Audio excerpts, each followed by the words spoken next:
Pauwi na ba ako? Hindi pa. Oy, pauwi ka na ba o paalis pa lang? Humanda na dahil oras na para sa programang laging nasa likod mo sa bawat biyahe. Sa ngalan ho ni Bong Nebriha, kami ho ang inyong mga kasama. Ako po si Angelo Bainyo. Ako naman po si Terence Mulave. Yon, at saan mang direksyon ang tungo mo, kami ang magiging mata mo sa kalsada mula sa pinakabagong traffic updates, mainit na isyong pangtransportasyon hanggang sa road safety tips na dapat mong malaman. Aba, kami ni paring Terence ang bahala diyan, real time, klaro, derechahan at walang paligoy-ligoy dahil sa biyaheng IZ, ikaw ang bida sa bawat segundo ng biyahe mo. Bong Nebriha sa Biyaheng IZ. Biyaheng IZ. At bago tayo magpatuloy sa detalye ng mga balita, partner Terence, alamin muna natin ang pinaka-latest na lagay ng traffic update sa Metro Manila mula kay Joel Wahe. Magandang araw, Joel. Magandang hapon din sa inyo sa lahat po ng mga nakikinig sa DWIZ. Yung huling kalagayan ng trapiko natin ngayon sa may EDSA, yung southbound lane, kung manggagaling ng Balintawak, tuloy-tuloy pa naman yung usad ng mga sasakyan patungo ng Kaingin. Pero pagsapit ng Muñoz, bahagyang bumabagal na yan hanggang U-turn slot ng Bansalangin. Maluwag sa West Avenue patungo ng Quezon Avenue. Maging dyan sa may Timog Avenue, tuloy-tuloy naman yan patungo ng Kamuning Road hanggang makarating pa dito sa may Aurora Boulevard. Maluwag din sa may Pitwason hanggang sa may Santolan. Annapolis, maluwag rin, light traffic patungo ng Connecticut hanggang makarating ng Ortigas. Bago dumating sa intersection ng Shaw Boulevard, bahagyang bumabagal naman yan. Pero pag nakatawid po dyan, muling luluwag o tuloy-tuloy pa rin patungo ng Boni hanggang makarating ng Guadalupe. Sa Estrella naman, nararanasan ngayon yung katamtaman hanggang sa mabagal na daloy na halos dumoktong na patungo ng Magallanes.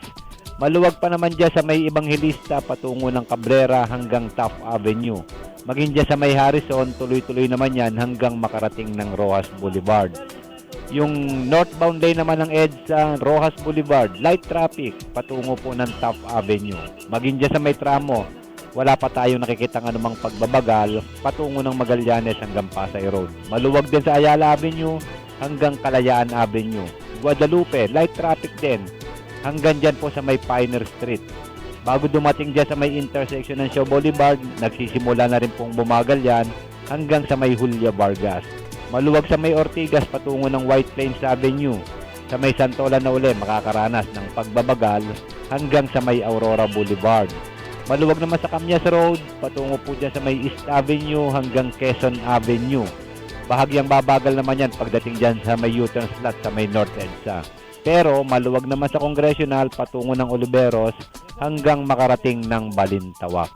At paalala po sa ating mga motorista, meron po tayong number coding ngayon. Nagsimula na po kaninang alas 5 ng hapon, matatapos po mamayang alas 8 ng gabi. Yan po muna yung may bibigay kong ulat trapiko magmula rito sa tanggapan ng MMDA Metro Base. Joel Wahe nag-uulat. Ayan, maraming salamat Kuyang Joel Wahe. At yon, kami ho inyong mga kasama sa isang oras na balitaan dito sa Biyaheng IZ. Muli kami ho inyong mga kasama. Ako po si Angelo Bainyo. At Terence Mulave. Yon, Derek. Ito ang kasama ko si Derek Terence. Yan. Kung lingid ho sa kalaman ninyo, ito ay isang director at naggagawa ng mga film. Ikaw yung in charge sa mga aktor. Paano mo sila dinedirect? Ako nga, i-direct mo ako, Derek. Paano ba? Depende sa kung ano yung kailangan mong emotion na makuha sa actor mo. Pero mostly hindi mo lang sila dapat sabihin na kailangan mo malungkot ka dito. Kailangan may ipagawa ka sa kanya. Halimbawa, titigan mo tong matagal tong bagay na to. Tapos doon mo makikita yung emotion, doon mo daan nilabas. Titigan mo yung parang, titigan mo to, kunyari naglalaway, mga ganon. Paano kung hindi nila nasusunod yung emotion, nagagalit ka, Derek? Hindi ka na, no? Ayoko po nung maging naninigaw. Kasi usually yung mga director, may parang sumisigaw, parang konti na lang, mananakit na eh. Pero ikaw, ibang klaseng director ka, ikaw yung nonchalant. Baga. Saka may pinatupad na rin na batas para, may pinatupad na rin na batas para dun eh. Yung parang Eddie Garcia law na bawal na yung mga ganun. Yung mga overtime, bawal na. Bawal na. Sundin nila. Overtime. Speaking of overtime, may bayad naman pag may overtime. Pero lang yan. Kasunduan lang. Kasunduan lang. Ano, mga kababayan? Nako, kamusta ang sweldo? Ang mahal na bilihin, partner, ngayon, ha? Oo. Dahil sa mahal ng gasolina, magkano na ba? 120 na ba umaabot ng gasolina?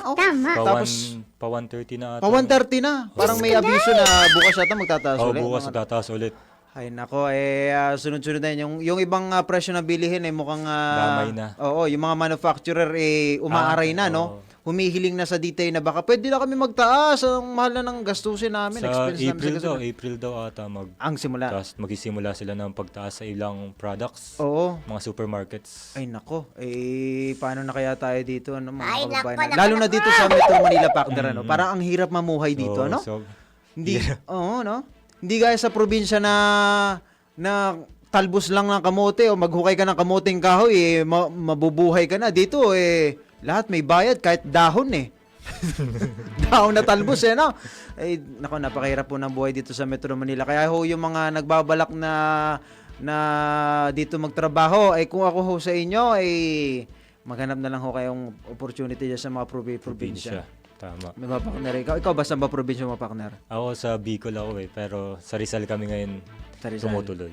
Sa Bicol, parang matiwasay ang buhay doon, ano? Madali. Medyo. Pero siguro damay na rin sila ngayon sa buong Pilipinas na rin nakakaranas Pero mas malala lang sa Metro Manila. Metro Manila, Oo. ano? Oo. Paano mo i-rate yung Metro Manila 1 to 10? Pinaka 10 yung worst. 10 na to. 10 na to. Damang-dama na natin yung hirap. Daman-dama na, ano? Naku, lalo na yung mga super natin na Hello. humihingi ng ayuda, yung iba habang-habang pila, ang dami requirements, hindi pa pala napapasama sa listahan. Mga TNVS drivers. Mga MC taxi. Oo, may nahihimatay pa, partner. Oo. Di ba, nabalita natin nakaraan. Oo. Nako, dahil sa 5,000, sabi nga na ibang super, parang hindi pa huyang kasya ng isang linggo. Parang ilang araw lang, 3 araw nga lang yata nila, ano? Ubus agad yun sa gas. Ay Isang nako. linggong gas. Ay nako, partner. Samantala ito, partner. Ito na, pansamantala may anunsyo anunsyo para sa mga pasahero, Pansamantalang ititigil ang operasyon ng LRT1, LRT2 at MRT3 mula Huwebes Santo, Abril 2 hanggang Linggo ng Pagkabuhay, Abril 5. Batay sa abiso ng mga pamunuan ng mga estasyon, isasagawa ng mga sa mga nasabing araw ang regular maintenance activities kasabay na rin ng paggunita sa Semana Santa.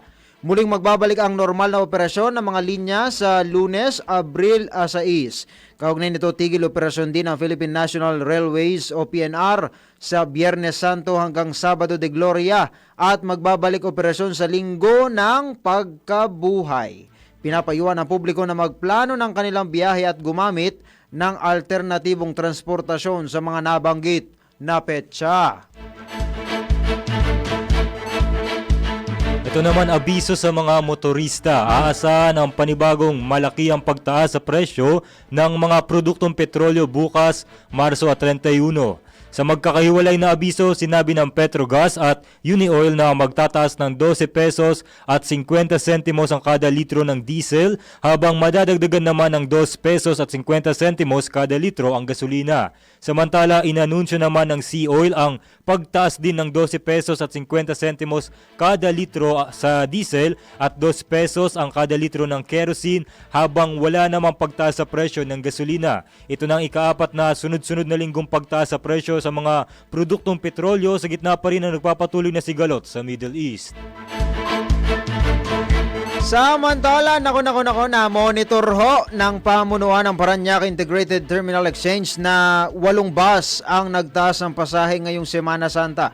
Ito mismo ang kinumpirma ni PITX Senior Corporate Office Colin Calbasa sa kabila na isinagawang inspeksyon ng Department of Transportation. Ayon kay Calbasa, hindi aprobado ng PITX ang taas singil ng 8 bus. Ipinadala na nila ang reklamo sa Land Transportation Office laban sa Bicol Isarog, Road Diaz, Santa Marta, RMB, DLTB, Bicol Magayon, Superlines at JVH.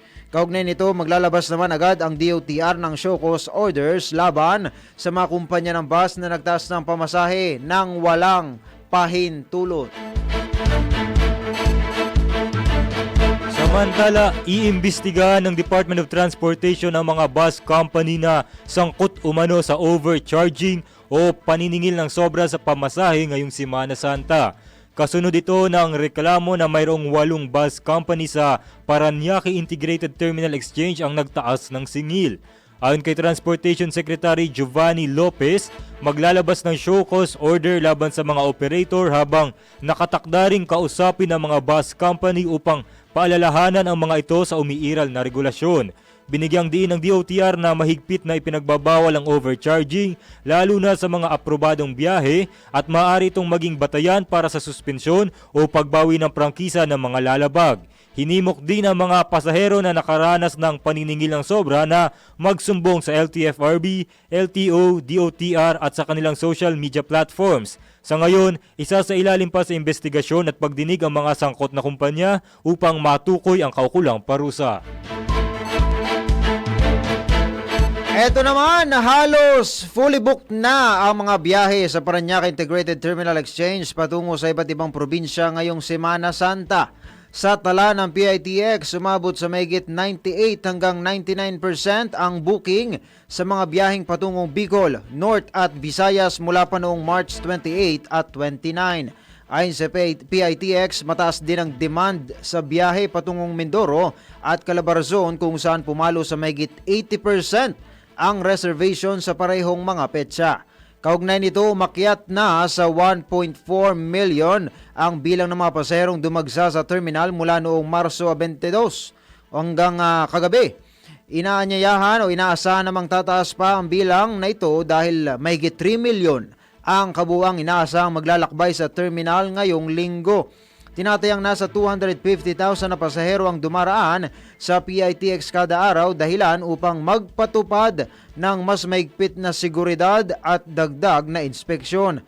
Naglagay naman ang pamunuan ng K9 units, X-ray machines at surveillance systems upang matiyak ang kaligtasan ng mga biyahero. Bong Nebriha sa Biyaheng IZ. Biyaheng IZ. Sa oras na 5:16 na magandang hapon, tanggap muna tayo ng balita sa labas ng himpilan.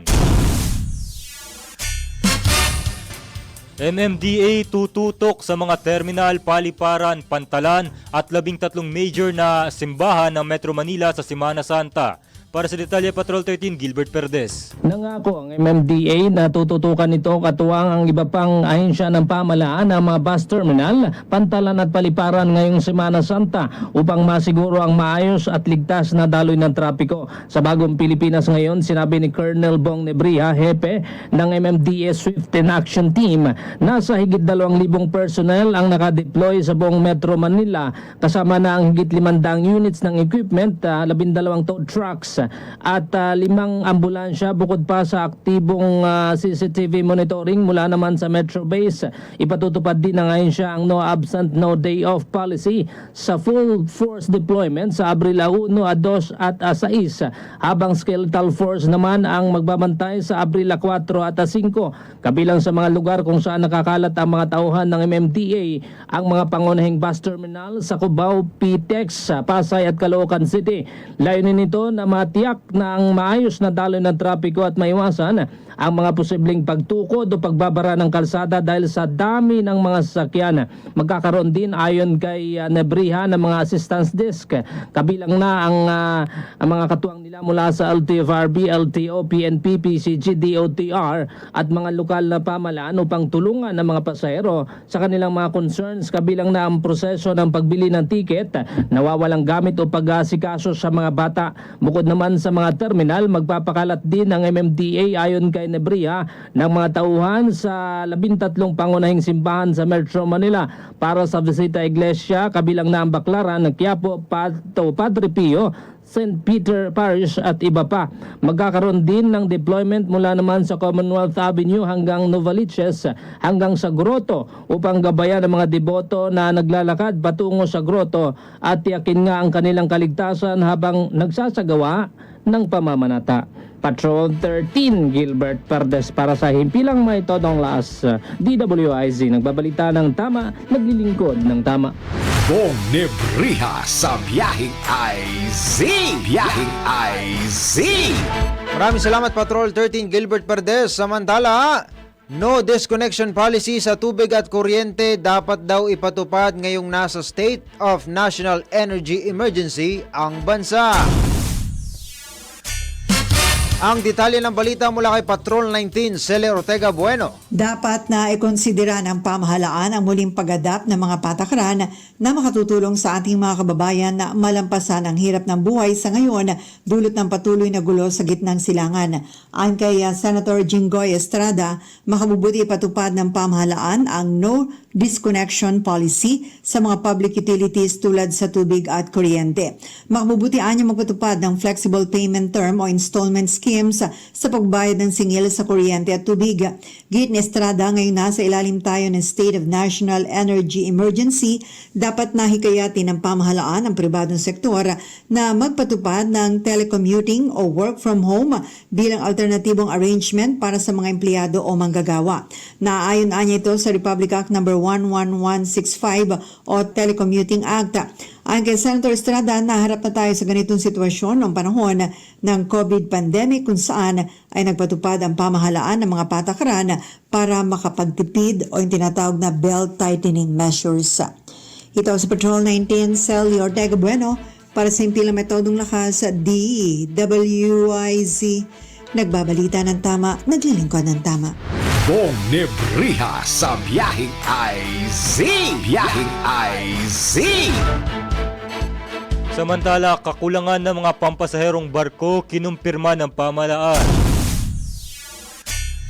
Para sa detalye, Patrol 13, Gilbert Perdes. Kinumpirma ng Department of Transportation o DOTR ang kakulangan ng mga pampasaherong barko. Sa ambush interview sa Parañaque City, sinabi ni DOTR Secretary Giovanni Lopez na noon pa mang wala pang problema sa langis ay kulang talaga ang mga barko. Kaya naman inaasahan raw nilang mababawasan pa ito dahil sa sitwasyon ngayong mahal ang krudo. Binanggit pa ng opisyal na nasa 10% ang nabawas sa biyahe ng mga barko dahil sa nagtitipid din ang mga shipping lines. Kaugnay nito ay minabuti na raw ng marina na maglabas ng relaxation order para luwagan ang scheduling ng biyahe para mapuno at masulit daw ang biyahe ng mga barkong ito.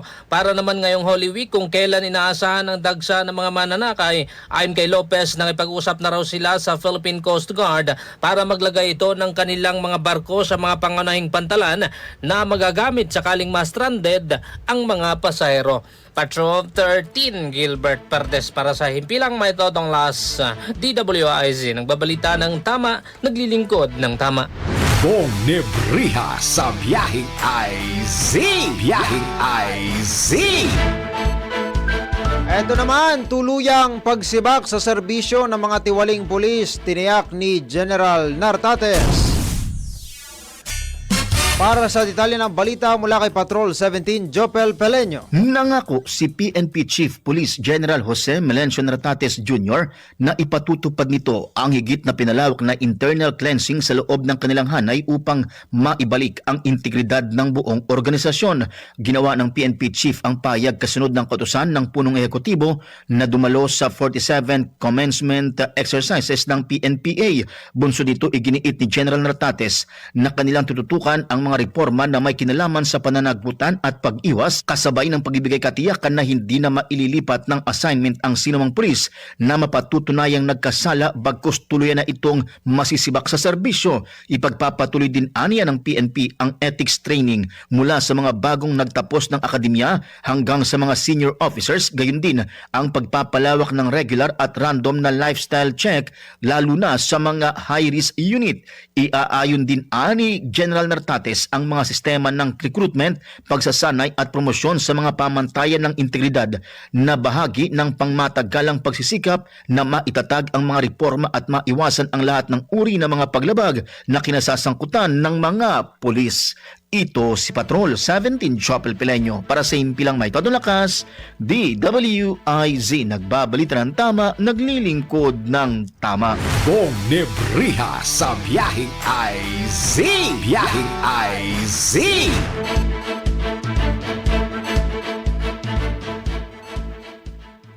Samantala, posibleng pumalo na lang sa 3% ang madadagdag sa volume ng mga sasakyang daraan sa North Luzon Expressway kumpara sa normal daily average nito ngayong Semana Santa.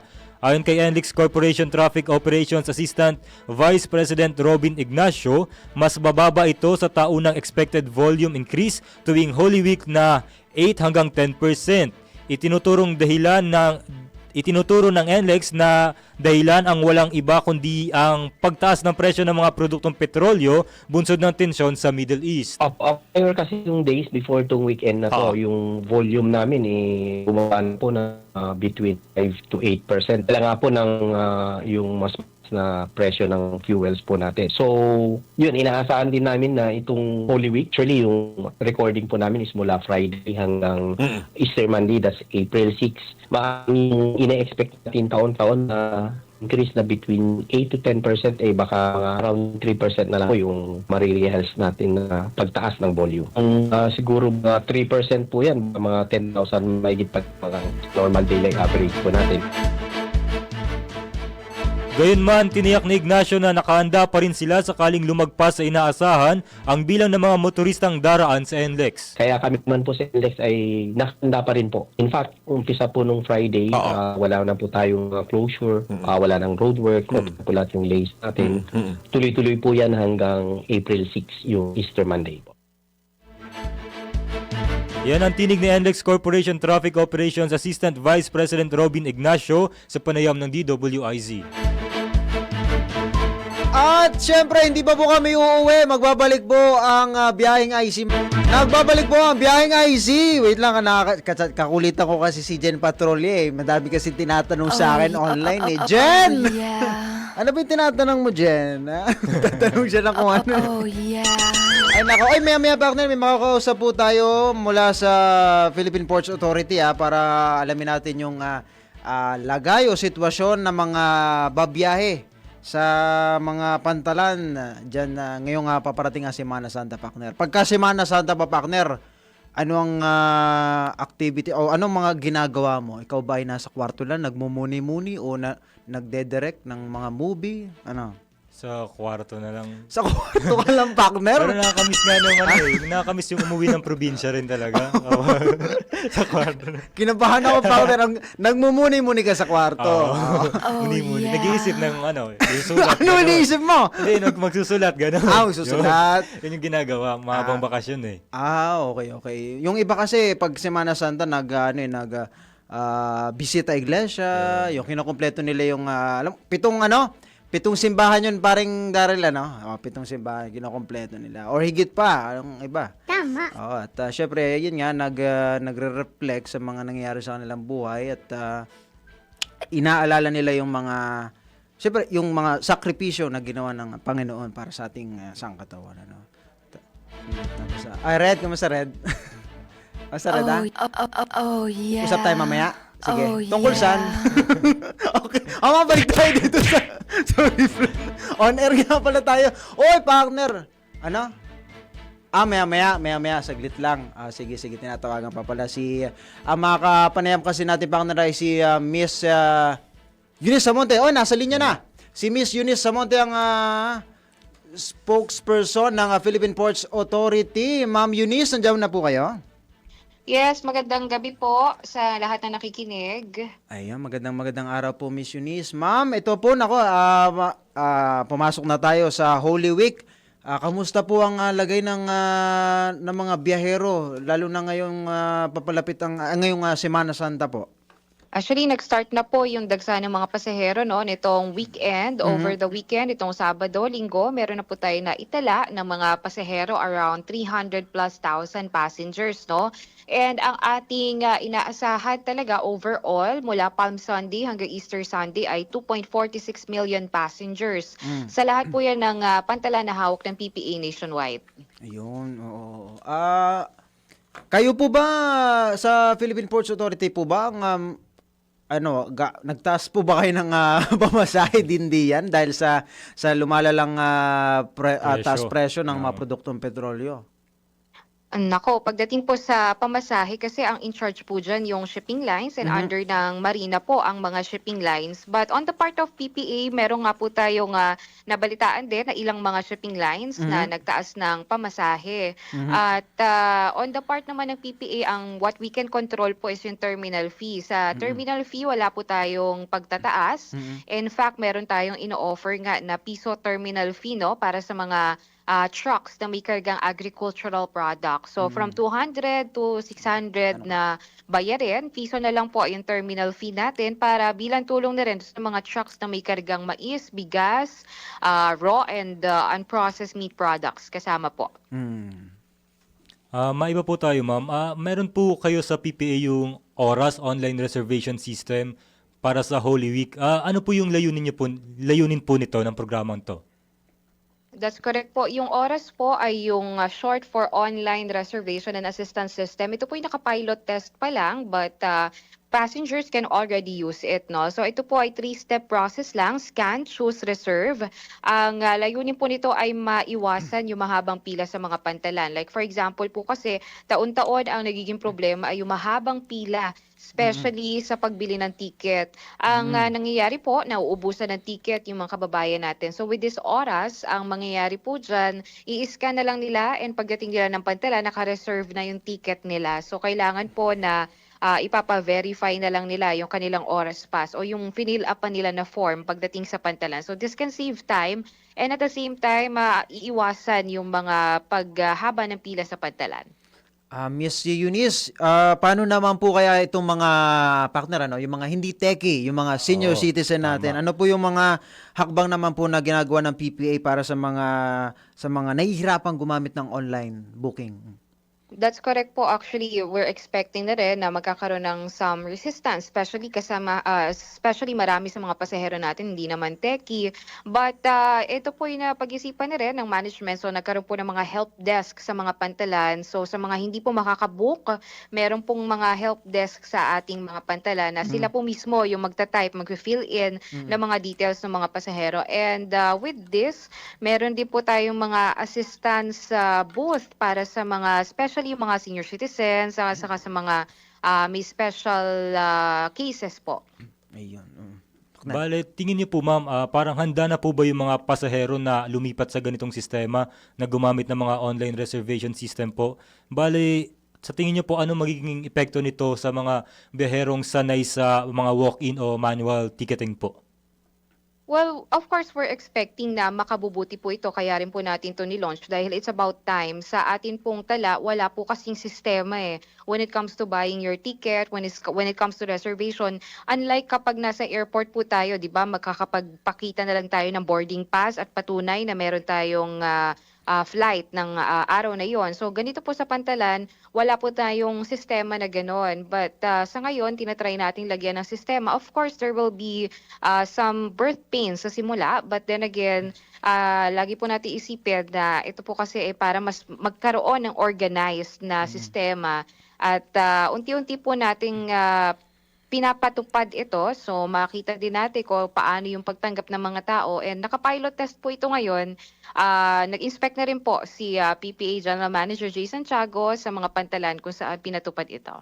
Ayun. Miss Eunice, pero pwede pa rin po mag-walk-ins yung iba natin mga biyahero? That's correct po. Actually, walk-in naman po yung ino-encourage din natin sa ating mga pasahero because meron po tayong mga desk doon na tutulong sa kanila. And hindi naman po lahat ng pantalan ay ini-implement na agad itong Oras. No? Pili lang po. Like for example, Lucena Port, Batangas, Calapan. But sa mga mag-walk-in, pwedeng-pwede pa naman po. So ito po yung nasa pilot test pa lamang. So unti-unti po nating ini-introduce. Okay. Partner. Bale, ano po yung maipapayo nyo sa mga pasahero para maging smooth o mabilis yung kanilang pagbiyahe gamit tong inintroduce nyong sistema, online reservation system? Oras. Gaya po na nabanggit ko po kanina, at least 3 hours po sana pumunta sila sa pantalan para maiwasan yung pagkaka-traffic, no? Especially marami na rin pong mga nagbabiyahe ngayon. So may mga traffic na rin when it comes to the roads going to the port. And mas maganda po sana kung mas maaga silang makabook online para dire-diretso na po sila. Ayun, partner, may mga biyahero din tayo, partner, na syempre may mga kasamang pet, may mga halaman na siyempre iuwi sa kanilang mga probinsya.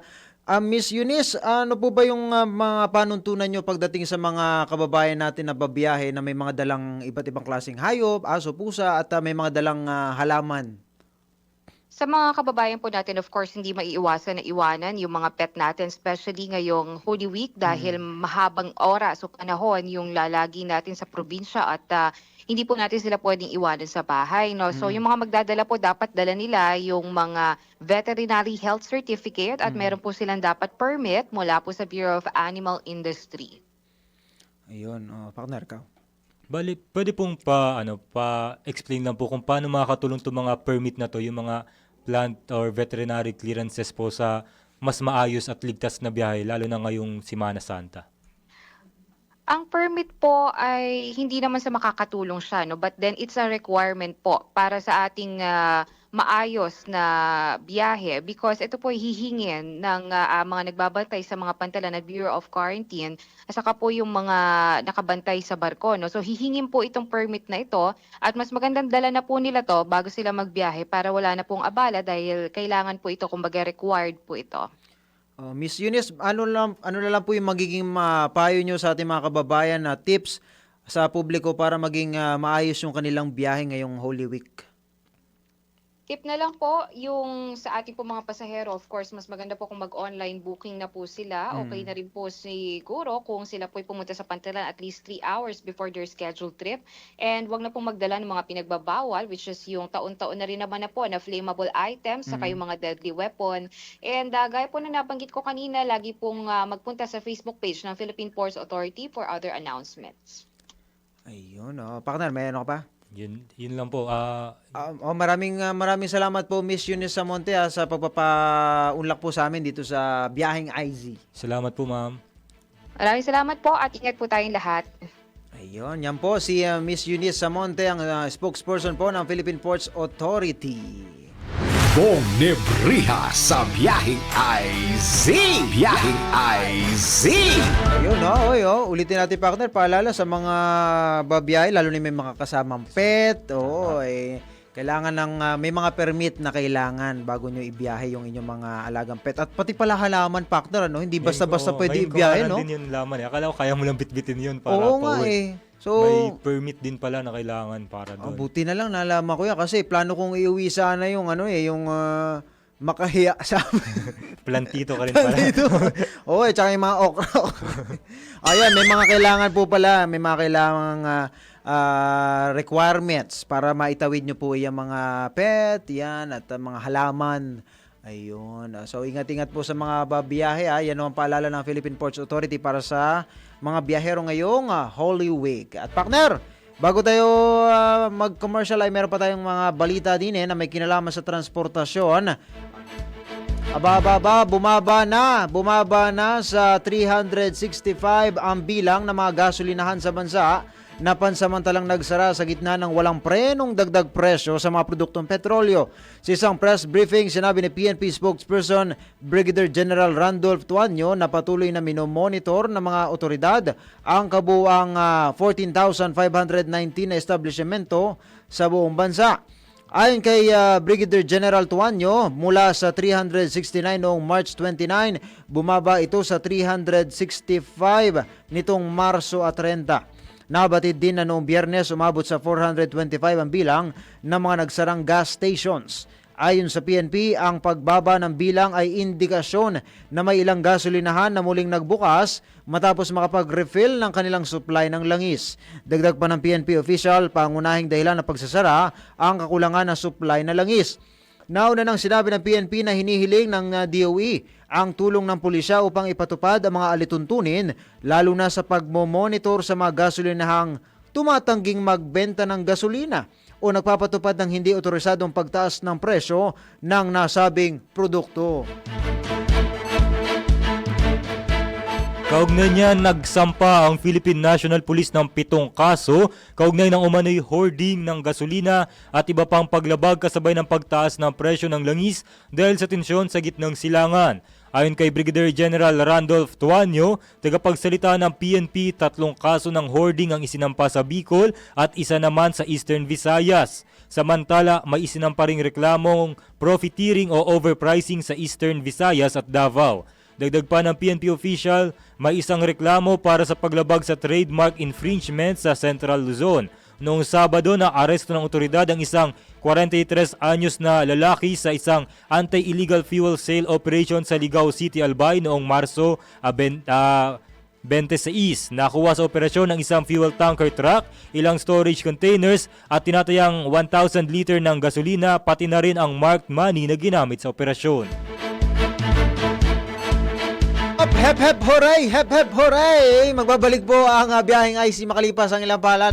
Nagbabalik po ang biyaheng IC, samantala tanggap muna tayo ng isang IC Patrol. Joint hearings para sa agarang solusyon sa epekto ng crisis sa Middle East, ipinag-utos ng leader ng Kamara. Ang detalye ng balita mula kay Patrol 30 Jelly Mendez. Ipinag-utos ni House Speaker Faustino D. III na magkasala ng joint committee hearings upang mapabilis ang pagtugon ng pamahalaan sa lumalalang krisis sa Middle East na nakaapekto sa pagsirit ng presyo ng langis, serbisyo at pangunahing bilihin sa bansa. Ayon kay Speaker D, layo ng mga pagdinig na pagsamasamahin ang aksyon ng iba't ibang ahensya ng gobyerno at economic managers at makabuo ng komprehensibong legislative response na tututok sa agarang ayuda, pagpapanatili ng katatagan ng ekonomiya at pangmatagalang resiliency. Kabilang sa mga komiteng mangunguna sa joint hearings ang energy, agriculture, aquaculture and fisheries, foreign affairs, ways and means, labor and employment, transportation, information and communications technology, economic affairs at ang social services. Sa klaw ng mga pagdinig ang mahalagang sektor na apektado ng krisis, kabilang ng enerhiya, seguridad sa pagkain, paggawa, transportasyon at pamamahala ng ekonomiya. Sinabi ng lider ng Kamara na ikakasa ang mga pagdinig pagkatapos ng Semana Santa habang naka-session break ang Kongreso, kung saan magsasama-sama ang mga pangunahing ehensya at mga lider ng Kamara upang ihanay ang mga programa at mga panukalang batas na makakatulong sa mamamayan. Layo ng pagdinig na matiyak ang mga inisyatiba ng legislatura na nakaayon sa nais ni Pangulong Ferdinand Marcos Jr. at maayos na nakatuon sa pangangailangan ng mga Pilipino. Iginit ni Speaker D na kailangan ng malinaw na pagpaplano, hindi lang para sa kasalukuyan, kundi pati na rin sa mga darating na buwan at taon. Anya gagamitin ng Kamara ang mga resulta ng pagdinig upang suportahan ang mga hakbang ng ehekutibo at makabuo ng mga batas na magpapagaan sa epekto ng pandaigdigang krisis sa mga pamilyang Pilipino. Ito si Patrol 30. Jelly Mendez nag-uulat para sa Impilang Mitadong Lakas sa DWIZ. Nagbabalita ng tama, naglilingkod ng tama. Samantala, provincial buses papayagang dumaan sa EDSA simula Miyerkules Santo, number coding suspendido rin. Para sa detalye, nagbabalik Patrol 13 Gilbert Perdes. Papayagan na raw ng MMDA o Metropolitan Manila Development Authority na dumaan sa EDSA ang mga pamprobinsyang bus. Simula po yan Miyerkules Santo, Abril 1 ngayong taon. Ayon kay Colonel Bong Nebria, hepe po yan ng MMDA Swift Traffic Action Group. Layunin ng hakbang na ito na malalayan ang mga biyahe ng mga pasahero at mga bus na uuwi o bumiyahe patungo sa iba't ibang probinsya ngayong Semana Santa. Ibig sabihin, sa Bagong Pilipinas ngayon public briefing, sinabi ni Nebria na pansamantalang maaaring gamitin ng mga bus na biyaheng probinsya ang EDSA nga na ito para sa kanilang ruta upang maiwasan ang matinding trapiko sa iba pang mga daanan. Bukod dito, inanunsyo rin ni Nebria na pansamantala ring hindi ipatutupad ang number coding scheme mula tanghali ng Miyerkules Santo, Abril 1 hanggang tanghali po yan ng susunod na Lunes, Abril 6 ngayong taon. Ang desisyon daw na ito ayon kay Nebria ay parte pa rin ng mga hakbang ng ahensya para mapadali at maging mas maayos ang daloy ng trapiko sa Metro Manila sa panahon ng holiday season. Patrol 13 Gilbert Perdes para sa Himpilang May Todong Las, DWIZ. Nagbabalita ng tama, naglilingkod ng tama. Maraming salamat Patrol 13 Gilbert Verde. Samantala partner, ito dakuha naman natin ang iba pang balita na may kinalaman sa transportasyon. Aba, libre muna sa toll ang mga motorista na dadaan sa bagong bukas na Cavitex C5 Link Segment 3B mula ngayong araw hanggang katapusan ng Abril. Ito ang inanunsyo ni Pangulong Ferdinand Marcos Jr. matapos pangunahan ang pagbubukas ng nasabing connector.